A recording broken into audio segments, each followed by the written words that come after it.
Hello price വളരെ സന്തോഷമായിരിക്കുന്നു. പ്രഭാതത്തിൽ നിങ്ങളെ കാണാൻ കഴിഞ്ഞത് വളരെ സന്തോഷം. ഞാൻ പാസ്റ്റർ ഡാനിയേൽ നീലഗിരി. സുഖമായിരിക്കുന്നല്ലോ.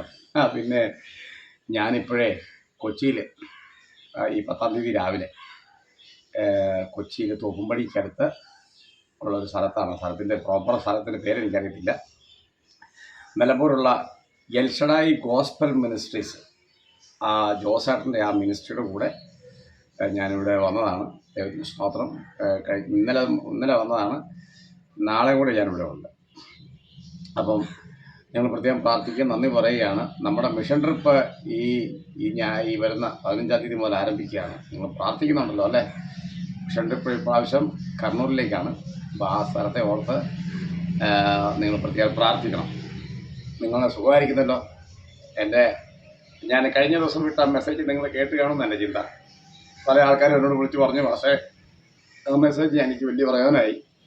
ചില ആൾക്കാർ എന്നെ വിളിച്ചിട്ട് പറഞ്ഞു, പക്ഷേ ഞാൻ ഇന്നടത്തുനിന്ന് വിളിക്കുവാണ്, ഞാനൊരു പിച്ചാത്തിയാണ്. ചിലർ വിളിച്ചിട്ട് പറഞ്ഞു ഞാനൊരു കോടാലിയാണ്.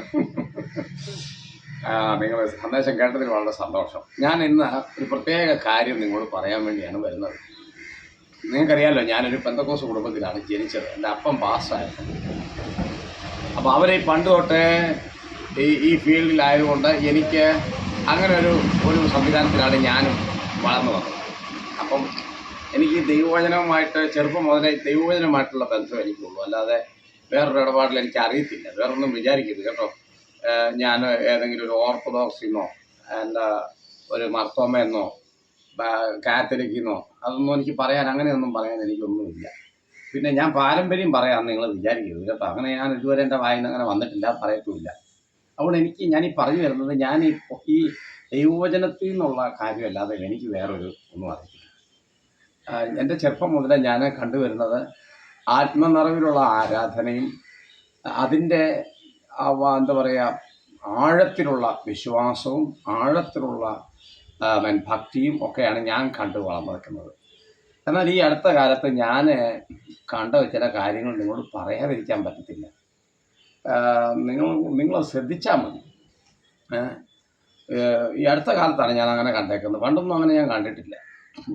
നിങ്ങൾക്കറിയാമല്ലോ, ഞാൻ ആന്ധ്രയിലാണ് മിനിസ്ട്രി, ആന്ധ്ര തെലങ്കാന ഭാഗങ്ങളാണ് മിനിസ്ട്രി ചെയ്യുന്നത്. അവിടെ ഒരുപാട് വിവിധ തരത്തിലുള്ള വിശ്വാസം വെച്ച് പുലർത്തുന്നവരുണ്ട്. എന്നാൽ തീവ്രമായി കർത്താവായ യേശുക്രിസ്തുവിൻ്റെ മടങ്ങിവരവ് കാത്തിരുന്നു കൊണ്ട് ദൈവവചനത്തിൽ നിന്ന് അണുവിടം മാറാതെ ശക്തമായി ദൈവവചനം ശുശ്രൂഷിക്കുന്ന ദൈവദാസന്മാരും സഭകളും അവിടെയുണ്ട്. ഞാൻ അവിടെ ഒരു കൺവെൻഷന് പോയായിരുന്നേ. എനിക്ക് തോന്നുന്നു 2-3 വർഷം മുമ്പാന്ന് തോന്നുന്നു. അവിടെ നമ്മുടെ കൺവെൻഷൻ പോലെ 350 പേരും 10,000 പേരും കൂടുന്ന കൺവെൻഷനല്ല. 1.5 ലക്ഷം പേരാണ് ഒരു കൺവെൻഷന് കൂടുന്നത്. 1.5 ലക്ഷം പേര്, അത്രയ്ക്ക് ജനമാണ്. പക്ഷേ ആ സ്റ്റേജിൽ പരിശുദ്ധാത്മാവിൻ്റെ അഭിഷേകം പ്രാപിക്കാത്ത ഒരുത്തനെ അവരെ സ്റ്റേജിലോട്ട് കയറ്റിയല്ല. MP-മാർ വന്നിട്ടുണ്ട്, MLA-മാർ വന്നിട്ടുണ്ട്. അവർക്കിരിക്കാൻ വേണ്ടി ആ ആൾക്കാരുടെ ഇടയ്ക്ക് പ്രത്യേകം കസേരയൊക്കെ റെഡിയാക്കിയിട്ടുണ്ടെന്നല്ലാതെ അവരെ ഒന്നും സ്റ്റേജിൻ്റെ 5 അയലോക്കത്ത് അവർ കയറ്റിയില്ല. ഞാൻ പറഞ്ഞില്ല, ഞാൻ പോയൊരു മീറ്റിങ്ങിൽ അവിടെ ഞാൻ ഒരു മീറ്റിംഗ് പ്രസംഗിക്കാൻ പോയായിരുന്നു. അത് ഈ പറഞ്ഞ വിനുക്കോണ്ട എന്ന് പറഞ്ഞ സ്ഥലത്താണ്. ആ സ്ഥലത്ത് ഞാൻ പ്രസംഗിക്കാൻ ചെന്നപ്പം അന്ന് അവിടുത്തെ MP ആ മീറ്റിങ്ങിന് വന്നിട്ടുണ്ട്. അദ്ദേഹം ആൾക്കാരുടെ ഇടയ്ക്കായിരുന്നത്. അദ്ദേഹത്തെ സ്റ്റേജിലോട്ട് വിളിച്ചിരുത്താൻ നമ്മുടെ നാട്ടിലാണെങ്കിൽ അദ്ദേഹത്തിൻ്റെ മെയിൻ സ്റ്റേജിൽ അദ്ദേഹമായിരിക്കും ഇരിക്കുന്നത് അല്ലേ. പക്ഷെ ഞാൻ ആ കൺവെൻഷൻ പ്രസംഗിക്കുമ്പോൾ അദ്ദേഹത്തെ ആ നാട്ടുകാരുടെ ഇടയ്ക്കായിരുത്തിയത്. ഞാൻ വേറൊരു കൺവെൻഷന് പ്രസംഗിക്കാൻ നേരത്ത് ഒരു MP-യും അദ്ദേഹത്തിൻ്റെ കൂടെയുള്ള പരിവാരങ്ങളും വാഹനത്തിൽ വന്ന് റോട്ടിൽ നിൽക്കുകയാണ്. ഞാൻ പ്രസംഗം പകുതിയായതും അവർ പെട്ടെന്ന് അവിടെ റോട്ടിൽ വന്ന് നിന്നു. ഞാൻ പ്രസംഗിച്ചുകൊണ്ടിരിക്കുകയാണ്.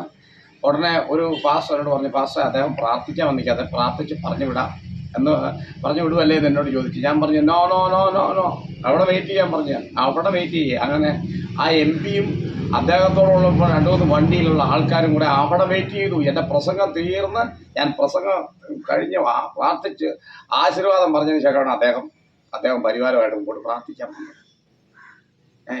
ഞാൻ എന്തിനാ ഇതൊക്കെ പറയുന്നതെന്നറിയോ? നമ്മൾ പണ്ട് ഞാൻ എൻ്റെ ചെറുപ്പത്തിൽ രക്ഷിക്കപ്പെട്ട കാലത്ത് ഞാൻ ഒരു കറതീർന്ന ദൈവസഭയിലാണ് ഞാൻ വളർന്നു വന്നത്. അതുകൊണ്ട് എന്നെ പഠിപ്പിച്ച പിതാക്കന്മാർ, വിശ്വാസത്തിന് വേണ്ടി നിന്ന പിതാക്കന്മാർ പറഞ്ഞിരിക്കുന്നത്, നീ ദൈവത്തിൻ്റെ വചനം കാത്തുകൊള്ളണം. സ്തോത്രം. നീ ദൈവത്തിൻ്റെ വചനം കാക്കണം. അവിടെ നീ ഒരു വെച്ചുകെട്ടും ചെയ്യരുത്. നിങ്ങളൊക്കെ വളർന്നു വരുന്ന കുഞ്ഞുങ്ങളാണ്. നിങ്ങൾ വരുമ്പോൾ വലുതാകുമ്പോൾ നിങ്ങളൊക്കെ ശുശ്രൂഷകന്മാരാകും. ആ സമയത്ത് നിങ്ങൾ ശ്രദ്ധിക്കേണ്ട ഒരു കാര്യം, നിങ്ങൾ ദൈവത്തിൻ്റെ വചനം കാത്തോണം. അതിനൊരു വ്യത്യാസം വരുത്തരുത്. അത് ഏത് വ്യക്തിയാണെങ്കിലും, ഒരു ആത്മീയ ശുശ്രൂഷ ചെയ്യുന്നിടത്ത് ആത്മീയ ശുശ്രൂഷകന്മാരല്ലാതെ മറ്റൊരാൾ അതിനകത്തുണ്ടാകരുത്. ഞാൻ ഇപ്പോൾ കണ്ടുവരുന്നൊരു പ്രവണത, രാഷ്ട്രീയക്കാരൊക്കെ നമ്മുടെ മീറ്റിങ്ങിൽ വന്ന് അടിച്ച് വിലസുക. സ്വത്രം. ഒരു പക്ഷേ നിങ്ങളുടെ പ്രസ്ഥാനത്തിൻ്റെ ഭയങ്കര ബന്ധം കാണിക്കാൻ വേണ്ടിയൊക്കെ ആയിരിക്കും. ഓക്കെ, അത് നിങ്ങൾക്ക് വിടുകയാണ്. പക്ഷേ ദാനിയേൽ നീലഗിരി പ്രസംഗിക്കുന്നിടത്ത് നമ്മുടെ പ്രധാനമന്ത്രി വന്നാലും സീറ്റ് ആൾക്കാരുടെ ഇടയിലായിരിക്കും കേട്ടോ. നമ്മുടെ പ്രധാനമന്ത്രി വന്നാലും ദാനിയേൽ നീലഗിരി പ്രസംഗിക്കുന്നിടത്ത് സീറ്റ് ആളുകളുടെ ഇടയിൽ തന്നെ ആയിരിക്കും. അല്ലാതെ ഞാൻ പ്രസംഗിക്കുന്ന വേദിയിൽ ഒരാളുണ്ടാവില്ല. അഭിഷേകം പ്രാപിച്ച് ദൈവകൃപയിൽ നിൽക്കുന്നവനല്ലാതെ ആരും എന്നോടൊപ്പം ഉണ്ടാകത്തില്ല. ഞാൻ സാധാരണ പറയുന്നത് നിങ്ങൾക്കറിയാമല്ലോ, എൻ്റെ കൂടെ പാട്ട് പാടുന്ന 2 കണ്ടീഷനുണ്ട്. നിങ്ങൾ കേട്ടിട്ടുണ്ടാവും പ്രസംഗത്തിൽ. എൻ്റെ കൂടെ സ്റ്റേജിൽ പാടുന്ന 2 കണ്ടീഷനാണ്. 1, 1 മാസത്തിനുള്ളിൽ കർത്തൃമേശ എടുത്തിരിക്കണം. 2, 1 വർഷത്തിനുള്ളിൽ സിനിമയും കാണാൻ പാടില്ല കേട്ടോ. ഇല്ലാത്തവനെ എൻ്റെ കൂടെ കയറ്റത്തില്ലെന്ന് ഒന്നും വിചാരിക്കണം. നിങ്ങൾ എന്നോട് പിണങ്ങരുത്. കാരണം ദാനിയേൽ നീലഗിരിയെ ഈ പുസ്തകത്തിന് വേണ്ടി ജീവൻ കളയാൻ നടക്കുന്ന ആളാണ്, അല്ലാണ്ട് വേറെ ഒന്നിനും വേണ്ടിയല്ല. കാരണം എന്നെ ഈ ദൗത്യം ദൈവം ഏൽപ്പിച്ചിരിക്കുക. നിങ്ങൾക്കറിയാമോ, യോഹന്നാൻ പത്മോസ് ദ്വീപിൽ കിടക്കുകയായിരുന്നു. നമ്മളൊക്കെ പ്രസംഗിച്ച് ആ കുളമാക്കിയിട്ടേക്കുക. പത്മോസ് ദ്വീപിൽ കരിമ്പാറക്കൂട്ടങ്ങൾക്കിടയിൽ തലയോട്ടികൾ മാത്രമുള്ള എന്നൊക്കെ നിങ്ങൾ പ്രസംഗിച്ച് വിട്ടില്ലേ? എന്നാൽ ഉള്ള ചരിത്രം ഞാൻ പറയാം. ഈ യോഹന്നാൻ പത്മോസ് ദ്വീപിലുണ്ടായിരുന്ന സമയത്ത് അവിടെ ഈ കപ്പലൊക്കെ അടുക്കാൻ വേണ്ടിയുള്ള പോർട്ട് അവിടെ ഉണ്ട്. അതുപോലെ തന്നെ അവിടെ ഈ ഇങ്ങനെയുള്ള ആൾക്കാരെ കൊണ്ട്, രാജ്യദ്രോഹ കുറ്റം ചുമത്തവരെ കൊണ്ടിടാൻ വേണ്ടിയുള്ള സംവിധാനം അവിടെ ഉണ്ട്. അവിടെ ജയിലുണ്ട് കേട്ടോ. ഇതൊക്കെ യോഹന്നാനെ കൊണ്ടിട്ട കാലത്തോടെ ഉണ്ട്. അല്ലാണ്ട് നമ്മുടെ പ്രസംഗം കേട്ട് കഴിഞ്ഞാൽ യോഹന്നാനെ കൊണ്ടുപോയി പത്മോസ് ദ്വീപിലേക്ക് കൊണ്ട് തള്ളിയിട്ട്, കഴിഞ്ഞ ദിവസം ഞാൻ കേട്ടൊരു കേൾവിയെ നിങ്ങളോട് പറയാവേ, ചിരിക്കരുത്. യോഹന്നാനെ കൊണ്ട് കപ്പൽ പോലും എടുക്കത്തില്ല, അതിനടുത്തേക്ക് കൊണ്ടുപോയി തള്ളിയിട്ട് പുരിയരെ. യോഹന്നാൻ നീന്തി മണലിൽ വന്ന് കയറുകയായിരുന്നു. ഞാൻ എന്താ പറയേണ്ടത്, നിങ്ങൾ പറ. ചരിത്രം വല്ലതും പഠിച്ചിട്ടാണോ? യോഹന്നാനെ കൊണ്ട് പത്മോസ് ദ്വീപിൽ ഇടാൻ നേരത്തെ അവിടെ പോർട്ടുണ്ട്. പോർട്ട് എന്ന് പറഞ്ഞാൽ അറിയാമോ? പോർട്ടല്ല, പോർട്ട്. അവിടേക്കാണ് കപ്പൽ വന്ന് അടുക്കുന്നത്. അവിടെ സ്വത്രം പ്രത്യേക ഓഫീസർമാർ അവിടെ ഉണ്ട്. അവിടെ കുറ്റവാളികൾ ഇടാൻ അതിനുള്ള സംവിധാനങ്ങളുണ്ട്, ജയിലറയുണ്ട്. പിന്നെ അങ്ങനെ ഒരു കുറ്റവാളി അവിടെ കൊണ്ടിട്ടാൽ അവൻ കുറ്റവാളിയാണെങ്കിൽ അവനോട് അധികം സമ്പർക്കമാരും പുലർത്തുകയില്ല, തുറന്ന ജയിലാണ്. അതാണ് പോർട്ടിലെ അവിടുത്തെ പത്മോസ് ദ്വീപിലെ ഒരു കാര്യം. നമ്മുടെ ആൾക്കാർ പിന്നെ പേടിപ്പിച്ചു. നിങ്ങൾക്കറിയാമോ, ഈ യോഹന്നാൻ തിരിച്ചു വന്നു. നമ്മുടെ ചിന്ത യോഹന്നാൻ പത്മോസിൽ കടന്ന് ചട്ടന്ന് വിചാരിച്ചിരിക്കുക. യോഹന്നാൻ തിരിച്ചു വന്നേ. യോഹന്നാൻ തിരിച്ചു വരണമെങ്കിൽ കപ്പൽ അങ്ങോട്ട് ചെല്ലണം, അല്ലാണ്ട് യോഹന്നാൻ അവിടെ നിന്ന് നീന്തി ഇങ്ങോട്ട് വരുമല്ലായിരുന്നു. അപ്പോൾ ചരിത്രം നന്നായിട്ട് പഠിച്ചിട്ടേ വചനത്തിൽ നിന്നൊക്കെ വിളിച്ച് പറയാവൂ. ശ്രദ്ധിച്ചേ. അപ്പോൾ യോഹന്നാൻ പത്മോസിലിരുന്ന ആ സമയത്ത് ദർശനം കണ്ടു ഇല്ലേ? അതിനകത്ത് യോഹന്നാൻ പറയുന്നൊരു പ്രധാനപ്പെട്ട കാര്യമുണ്ട്. വെളിപ്പാട് പുസ്തകം 3-ാം അധ്യായത്തിൻ്റെ 8-ാമത്തെ വാക്യം. ഫിലദെൽഫിയയിലെ സഭയ്ക്ക് ദൂതെഴുതുക, വിശുദ്ധനും സത്യവാനും ദാവീദിൻ്റെ താക്കോലുള്ളവനും. അത് ദൈവം കർത്താവ് തൻ്റെ പരമാധികാരത്തെ ഈ വചനത്തിലൂടെ ആ ഫിലദെൽഫിയ സഭയോട് പറയുക. എന്നിട്ട് അതിനകത്ത് ഒരു വാക്യമാണ് നിങ്ങളെ ഞാൻ എടുത്ത് കാണിക്കാനായിരിക്കും. 8-ാമത്തെ വാക്യമേ, ഇതാ ഞാൻ നിൻ്റെ മുമ്പിൽ ഒരു വാതിൽ തുറന്നു വെച്ചിരിക്കുന്നു, അത് ആർക്കും അടച്ചുകൂടാ. നിനക്കല്പമേ ശക്തിയുള്ളൂ. നീ അവിടെ തൊട്ടാണ് എൻ്റെ ചിന്ത വരുന്നത്.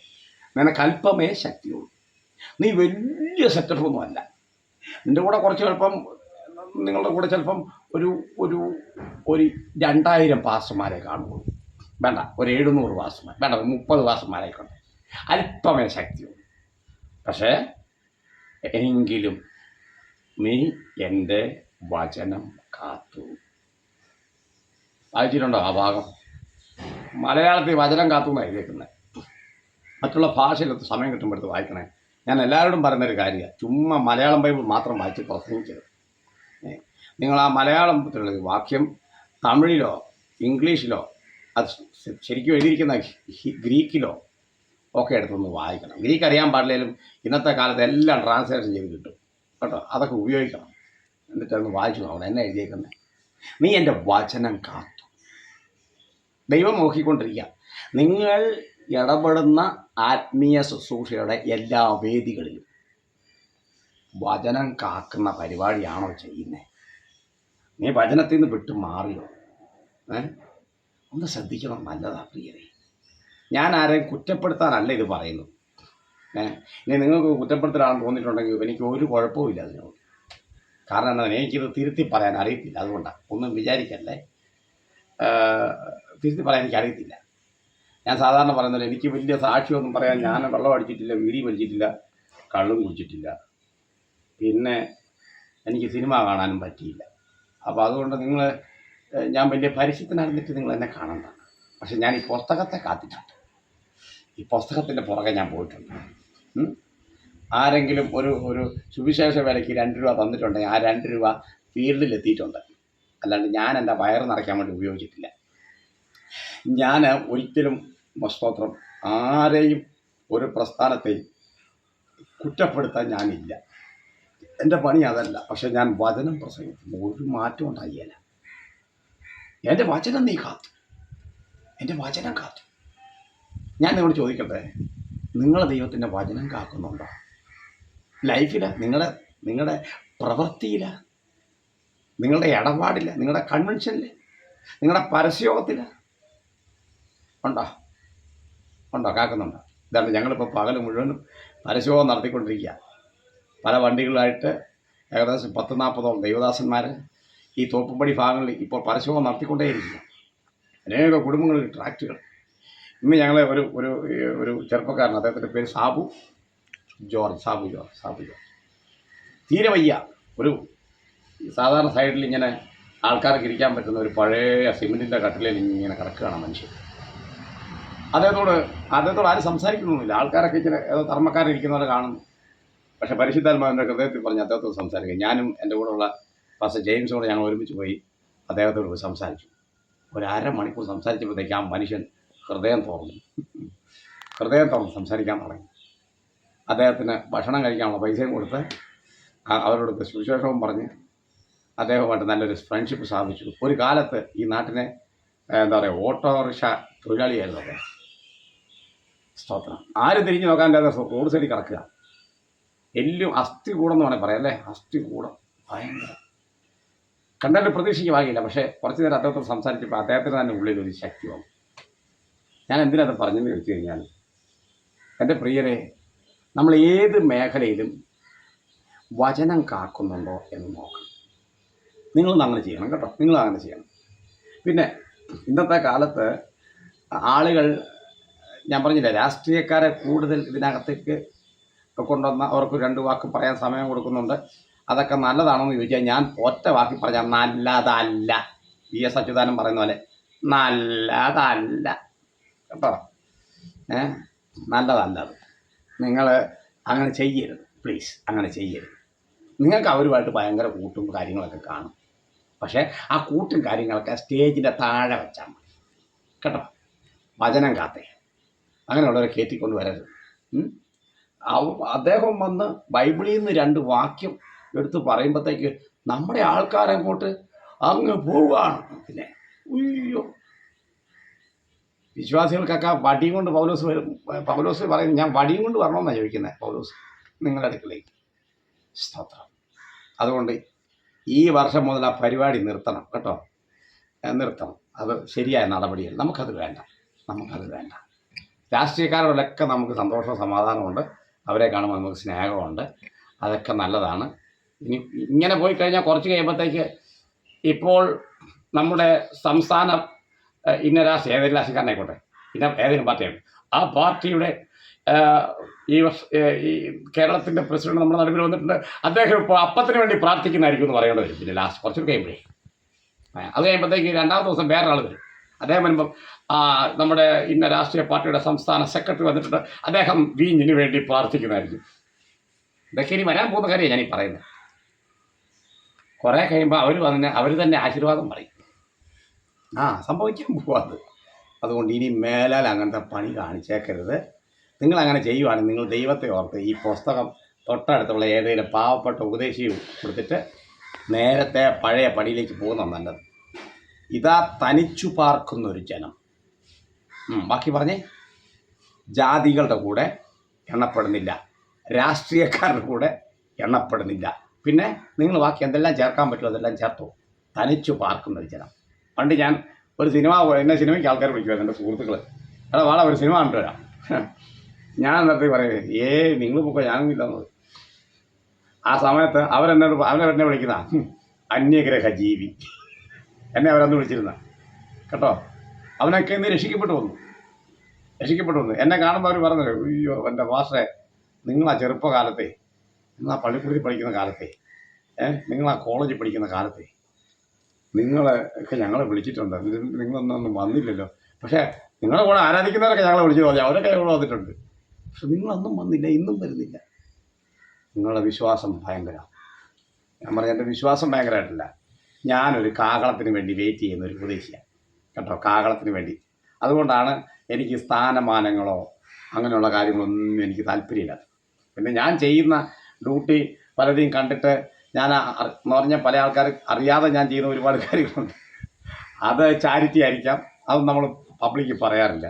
അത് കണ്ടിട്ട് ചിലപ്പം ചിലർ നമ്മളെ വിളിച്ച് ഒരു അനുമോദനമായിട്ട് ചിലപ്പോൾ ഒരു ട്രോഫി, പാസ്റ്റർക്ക് ഒരു ട്രോഫി കൊടുത്തേക്കാന്ന് പറഞ്ഞാൽ അവർ അങ്ങനെയാണെങ്കിൽ എനിക്ക് തന്നിട്ടുണ്ട് ഒരുപാട് പേര്. ഞാനത് മേടിച്ചിട്ടുമുണ്ട്. അതെനിക്ക് അർഹതപ്പെട്ടതായതുകൊണ്ട് ഞാൻ മേടിച്ചിട്ടുണ്ട്. ചില ആൾക്കാർ പറയത്തില്ലേ, എനിക്ക് അങ്ങനെ വെച്ച് നീട്ടി, ഞാൻ മേടിച്ചില്ല. നീ മേടിക്കാത്തത് നിൻ്റെ കുഴപ്പമായിപ്പോയി. ഞാൻ അതൊക്കെ ഇവിടെ ഇതൊന്നും ഞാൻ എന്താ പറയുക, ആ ട്രോഫി ഒന്നും ഞാൻ കാഹളം തനിക്കുമ്പോൾ കൊണ്ടുപോകുന്നതല്ല. ഈ ശ്രേഷ്ഠരെ ഏറെ മാനത്തിന് യോഗ്യരായി എണ്ണുവീൻ. ബാക്കി വായിച്ചിട്ടുണ്ടോ? എഴുതി ദൈവത്തിൻ്റെ ലേഖനത്തിലാന്ന് തോന്നുന്നു എഴുതിയിട്ടുണ്ട്. അവരെ അധികം മാനത്തിന് യോഗ്യരായി എണ്ണുവീൻ. അങ്ങനെ ഒരാൾ എൻ്റെ ദൈവദാസന്മാരെ, ദൈവമക്കളെ, നമ്മൾ ജീവിച്ചിരിക്കുമ്പോഴാണ് നമുക്ക് മാന്യത ആളുകൾ തരുന്നത്. അല്ലാണ്ട് ചത്ത് കഴിയുമ്പം ജോർജ് കുട്ടി എങ്ങനെ ഇരുന്ന ആളായിരുന്നു. അത് ജോർജ് കുട്ടി നമ്മുടെ ഷമീർ കൊല്ലോ പാസ്സാന്ന് തോന്നുന്നു. അദ്ദേഹം പറഞ്ഞു, ജോർജ് കുട്ടി ജീവിച്ചിരുന്ന കാലത്ത് ഉള്ള കാര്യം ജോർജ് കുട്ടി ജീവിച്ചിരുന്ന പറഞ്ഞാൽ അയാൾ കുറച്ചുകൂടെ നാളുകൂടി ജീവിച്ചിരുന്നേന്ന്. സത്യമല്ലേ അത്? ഞാൻ എന്തിനാണ് പറഞ്ഞെന്ന് ചോദിച്ചു കഴിഞ്ഞാൽ, നിങ്ങൾ എൻ്റെ ദൈവദാസന്മാരെ, നിങ്ങളെ വചനം കാക്കുന്നവരായിരിക്കും കേട്ടോ. വചനം കാക്കണം. വചനം കാത്താൽ അതിൻ്റെ പ്രതിഫലം ദൈവമാണ് നമുക്ക് തരുന്നത്. സ്തോത്രം.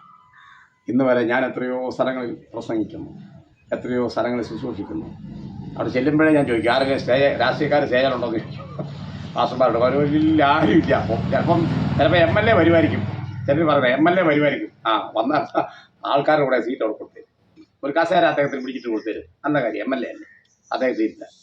ഞാൻ പ്രസംഗിച്ച പല സ്ഥലത്തും MLA വരെ കസേര കിട്ടാതെ നിന്ന സ്ഥലങ്ങളുണ്ട് കേട്ടോ. അതുകൊണ്ട് ഇന്ന് മുതൽ ശ്രദ്ധിക്കണം, വചനം കാക്കണം. നിങ്ങൾ ഏത് പ്രസ്ഥാനത്തിൻ്റെ ആളായിക്കോട്ടെ, I am not bother about that. ഞാൻ അതിനെക്കുറിച്ച് ഒരിക്കലും എനിക്കൊരു വിഷയമില്ല. പക്ഷേ ഈ പുസ്തകമാണ് നിങ്ങൾ ഫോളോ ചെയ്യുന്നതെങ്കിൽ, ഈ ദൈവവചനമാണ് നിങ്ങൾ ഫോളോ ചെയ്യുന്നതെങ്കിൽ, നിങ്ങൾ വചനം കാക്കണം. ഇതുവരെ നടന്നതെല്ലാം പോട്ടെ കേട്ടോ. ഇതുവരെ ഞാൻ മുഖ്യധാര പെന്തക്കോസ്റ്റ് എന്ന് പറഞ്ഞൊരു ഇടപാട് എനിക്കില്ല. മുഖ്യധാര പെന്തക്കോസ്റ്റ് എന്ന് പറഞ്ഞ് എനിക്കൊരു ഇടപാടില്ല. എല്ലാവരും രക്തത്താൽ വീണ്ടെടുക്കപ്പെട്ടവരാണ്, അത്രേ ഉള്ളൂ. അതുകൊണ്ട് എല്ലാവരും ശ്രദ്ധിക്കുക. ഈ തോപ്പുംപടി ഇപ്പോൾ നടന്നുകൊണ്ടിരിക്കുന്ന ഈ പരസ്യയോഗത്തിന് വേണ്ടി നിങ്ങൾ പ്രത്യേകം പ്രാർത്ഥിക്കണം. അതുപോലെ തന്നെ 15-ാം തീയതി നമ്മൾ ആന്ധ്രാപ്രദേശിലെ സ്തോത്രം സ്ഥലത്ത് രായലസീമ ഭാഗത്തേക്ക് നമ്മൾ കടന്നു പോവുകയാണ്. നിങ്ങളുടെ പ്രാർത്ഥന ഉണ്ടാവില്ലേ? സ്തോത്രം. ആയിരങ്ങളെ രക്ഷിക്കാൻ വേണ്ടിയല്ല, കാണാതെ പോയി ഒന്നിനെ തേടി പോവുക. ഓക്കെ, വലിയ സ്റ്റേജൊന്നുമില്ല, സ്തോത്രം പറയാൻ അവിടെ ആളില്ല, കാണാതെ പോയി ഒന്നിനെ തേടി പോവുക. നിങ്ങൾ ഞങ്ങൾക്ക് വേണ്ടി പ്രാർത്ഥിക്കണം. ദൈവം നിങ്ങളെ സമൃദ്ധിയായിട്ട് അനുഗ്രഹിക്കണം. ഒരു വാക്ക് ഞാൻ നിങ്ങൾക്ക് വേണ്ടി പ്രാർത്ഥിക്കാൻ പോവുക. നല്ല ദൈവമേ, സ്വർഗീയ പിതാവേ, അവിടുത്തെ പുത്രരക്ഷിതമായ യേശു ക്രിസ്തുവിന്റെ നാമത്തിൽ ഒരുമിച്ച് ഞങ്ങൾ തിരിച്ചിലേക്ക് അടുത്ത് വരിക. എന്നെ ഇന്ന് കേൾക്കുന്ന ഈ വാത്സല്യമുള്ള സഹോദരി സഹോദരന്മാർക്കായി, ദൈവദാസന്മാർക്കായി ഞാൻ പ്രാർത്ഥിക്കുന്നു. കർത്താവരെ അനുഗ്രഹിക്കണം. വചനം കാക്കാൻ വചനം കാക്കാൻ ദൈവർക്ക് കൃപ നൽകണമെന്ന് പ്രാർത്ഥിക്കുന്നു. ഒരു മയവും ചേർക്കാതെ, ആരോടും പ്രത്യേക വിധേയത്വം കാണിക്കാതെ ഈ പുസ്തകത്തെ ഫോളോ ചെയ്യാൻ എല്ലാവരെയും കർത്താവ് സഹായിക്കണമെന്ന് പ്രാർത്ഥിക്കുന്നു. ഞങ്ങൾ രാജാക്കന്മാർക്ക് വേണ്ടി, നേതാക്കന്മാർക്ക് വേണ്ടി, ഞങ്ങളുടെ ഭരണകർത്താക്കൾക്ക് വേണ്ടി ഞങ്ങൾ പ്രാർത്ഥിക്കുന്നു. അവരെ അങ്ങാണ് നിയമിച്ചത്. അവർ അങ്ങേക്കുള്ളവരായി മാറുവാൻ കൃപ ചെയ്യണമെന്ന് പ്രാർത്ഥിക്കുന്നു. രാവിലെ സമയം സന്ദേശം കേൾക്കുന്ന എൻ്റെ ഒരു ദൈവം അനുഗ്രഹിച്ചാട്ടെ. പ്രാർത്ഥന നന്ദി യേശു ക്രിസ്തുവിന്റെ നാമത്തിൽ തന്നെ. മറക്കരുത് പ്രിയരെ, വചനം കാത്തോണേ. ഇനി നിങ്ങളിരിക്കുന്നൊരു വേദിയിൽ ഒരു രാഷ്ട്രീയക്കാരനെ കണ്ടേക്കല്ലേ കേട്ടോ. ഞാനിരിക്കുന്ന വേദി എവിടെയെങ്കിലും ഒരു രാഷ്ട്രീയക്കാരനുണ്ടെങ്കിൽ ദാനിയേൽ നീലഗിരി ആ വേദിയുടെ പുറത്ത് വന്ന് ഓഡിയൻസിൻ്റെ കൂടെ ഇരിക്കും. അത്രയും ഗ്യാരണ്ടി ഞാൻ തരാം. ദൈവം നിങ്ങളെ സമൃദ്ധിയായിട്ട് അനുഗ്രഹിക്കും.